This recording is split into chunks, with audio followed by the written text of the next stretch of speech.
ምድር ላይ እስካሁን ያልተፈቱ ሚስጥሮች የት ነው ያሉት? የሰው ልጅ እግር ደርሶባቸው የማያውቅ ገብቶ መውጣት እንደ ተአምር የሚቆጠርበት ቦታስ የት ነው? መልሱ አንድ ነው፣ አማዞን። አንዳንዶች የምድር ሳንባ ይሉታል፣ ሌሎች ደግሞ አረንጓዴው ገሃነም ብለው ይጠሩታል። በውስጡ የያዛቸው እንስሳት፣ ተክሎችና ጎሳዎች ከዚህ ዓለም ጋር ንክኪ የላቸውም። ዛሬ በቤኪቲዩብ ወደዚህ አስፈሪና አስደናቂ ዓለም እንወስዳችኋለን። ስለ አማዞን የምታውቁትን ነገር ረስታችሁ የማታውቁትን ልታዩ ተዘጋጁ። እስከ ቪዲዮ መጨረሻ አብራችሁን ቆዩ።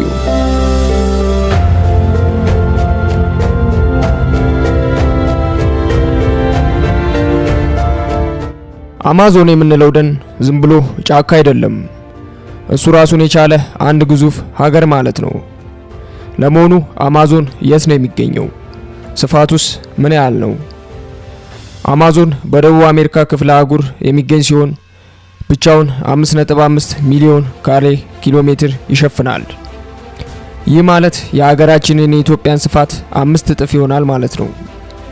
ይሄ ደን 9 ሀገራትን ያካልላል። እነሱም ብራዚል 60% የሚሆነውን ድርሻ ትይዛለች።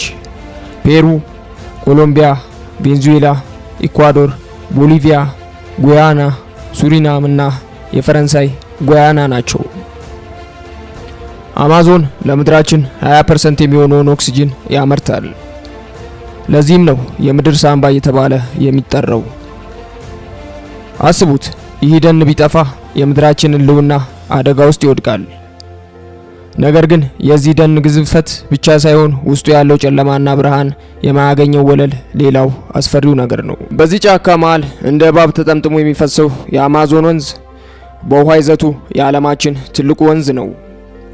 በየሰከንዱ ወደ አትላንቲክ ውቅያኖስ የሚለቀው የውሃ መጠን ቀጣይ ካሉት 7 ትላልቅ ወንዞች ተደምሮ ይበልጣል። አንድ አስገራሚ እውነት ልንገራችሁ፣ በአማዞን ወንዝ ላይ አንድም ድልድይ የለም። ወንዙን የሚያቋርጥ አንድም ዘመናዊ ድልድይ አልተሰራም። ምክንያቱም ወንዙ በክረምት ወቅት ስፋቱ እስከ 48 ኪሎ ሜትር ስለሚሰፋ ድልድይ ለመስራት አይቻልም። ሌላው አስማታዊ ነገር የውሃዎቹ መገናኘት ወይም ሚቲንግ ኦፍ ዋተርስ ነው። ጥቁሩ የኒግሮ ወንዝ እና ቡናማው የአማዞን ወንዝ ሳይቀላቀሉ ለ6 ኪሎ ሜትር ጎን ለጎን ይፈሳሉ። ይህ የተፈጥሮ ተአምር የሚፈጠረው በውሃዎቹ የሙቀትና የፍጥነት ልዩነት ምክንያት ነው።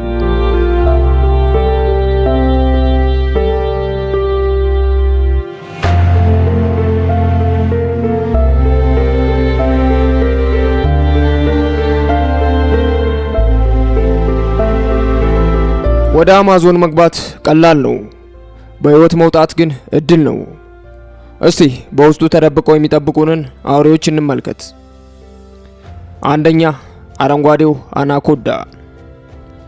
ይህ እባብ መርዛማ አይደለም፣ ግን መርዝ አያስፈልገውም። ርዝመቱ እስከ 9 ሜትር፣ ክብደቱ ደግሞ 250 ኪሎ ግራም ይደርሳል። አናኮንዳ ሰዎችን የመዋጥ አቅም አለው። በአማዞን ውሃ ውስጥ አድፍጦ እንስሳትን በውሃ ውስጥ አፍኖ በመግደል ይታወቃል። ሁለተኛ፣ ጃጓር። የአማዞን ንጉስ ከአንበሳና ነብር ቀጥሎ በግዝፈት 3ኛ ቢሆንም በመንከስ አቅሙ ግን አንደኛ ነው። የጃጓር ጥርስ የኤሊን ጠንካራ ሽፋንና የአዞ ራስ ቅል ሰብሮ የመግባት አቅም አለው። ጃጓር አዞን አድኖ ይበላል። 3ኛው፣ ጥይት ጉንዳን። ስሙን ዝም ብሎ አላወጡለትም። ንክሻው ልክ በጥይት እንደተመታን ያህል ያማል። ለ24 ሰዓት የሚቆይ እጅግ ከፍተኛ ህመም አለው። በአማዞን ያሉ አንዳንድ ጎሳዎች ወንድ ልጆችን ወደ ጉልምስና ለማሸጋገር በዚህ ጉንዳን ያስነክሷቸዋል። 4ኛ፣ ኤሌክትሪክ ኢል። በውሃ ውስጥ የሚኖርና እስከ 600 ቮልት ኤሌክትሪክን ማመንጨት የሚችል አሳ ነው።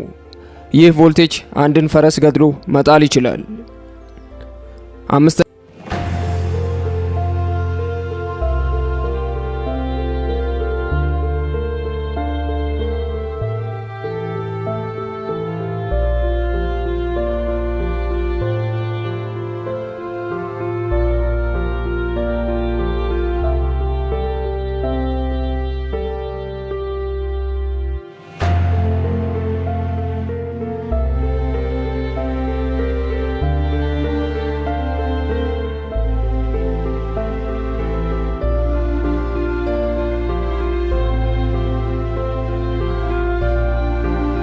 ቴክኖሎጂ፣ ስልክ፣ መብራት፣ እነዚህ ነገሮች ለአማዞን ጎሳዎች ባዳ ናቸው። በአማዞን ደን ውስጥ ከውጭ ዓለም ጋር ምንም ግንኙነት የሌላቸው ከ50 በላይ የሚሆኑ ያልተነኩ ጎሳዎች አሉ። እነዚህ ጎሳዎች አውሮፕላን ወይም ሄሊኮፕተር ሲያዩ እንደ አማልክት ወይም እንደ ጭራቅ ይቆጥሩታል። በቀስትና በጦር ይዋጋሉ። ከነዚህ ውስጥ አንዱ ያኖማሚ የተባለው ጎሳ ነው። ስለ ጫካ ያላቸው እውቀት እጅግ ረቂቅ ነው። ለምሳሌ ያህል ከእጽዋት የሚቀመሙ መርዝ ቀስታቸው ጫፍ ላይ በመቀባት ለረጅም ርቀት አደን ይጠቀሙባቸዋል። መንግስታትም እነዚህን ጎሳዎች ከበሽታና ከዘራፊዎች ለመጠበቅ ማንም ወደ እነሱ እንዳይጠጋ ሕግ አውጥቷል። አማዞን ዝም ብሎ ጫካ አይደለም፣ የብዙዎችም መቃብር ነው። እስቲ በውስጡ ከተከሰቱ እውነተኛ ታሪኮች ሁለቱን እንመልከት። ይህ ታሪክ ፊልም አይደለም። በ1971 ላንሳ በተባለ አውሮፕላን ላይ የመብረቅ አደጋ ይደርስና አውሮፕላኑ አማዞን ደን ላይ ይከሰከሳል። ከ91 ተሳፋሪዎች መካከል የ17 ዓመቷ ጁሊያን ብቻ በሕይወት ተረፈች።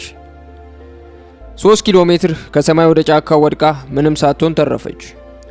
ግን ፈተናው ገና መጀመሩ ነበር። ለ11 ቀናት ብቻዋን በቁስልና በረሃብ ተሰቃይታ አዞዎች ባሉበት ወንዝ ውስጥ እየተራመደች በመጨረሻም በሕይወት ተገኘች። ትሎች ቁስሏን በልተውት ነበር። ይቺ ልጅ ከአማዞን መንጋጋ በሕይወት የተረፈች ብቸኛዋ ነፍስ ናት።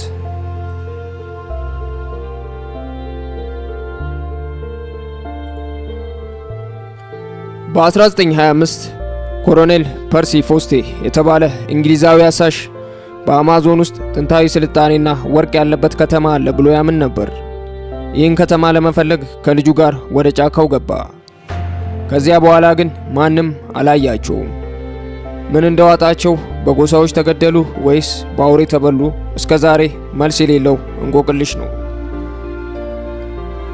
ውድ የቤኪ ቲዩብ ቤተሰቦች፣ አማዞን ውበትም ጥፋትም ሕይወትም ሞትም ነው። ዛሬ ግን ይህ አስደናቂ ደን በሰዎች ምክንያት እየተቃጠለና እየተመነጠረ ነው። የአማዞን መጥፋት የኛም መጥፋት ነው። ስለ አማዞን የነገርኳችሁ በጣት የሚቆጠረውን ብቻ ነው። በውስጡ ገና ያልተገኙ መድኃኒቶች፣ ያልታዩ እንስሳትና ያልተፈቱ ሚስጥሮች አሉ። ቪዲዮን ከወደዳችሁት ላይክ፣ ሼር በማድረግ ለሌሎች አድርሱ። በቀጣይ በምን ርዕስ እንድንገናኝ ትፈልጋላችሁ? ኮሜንት ላይ አስቀምጡልን። መልካም ጊዜ።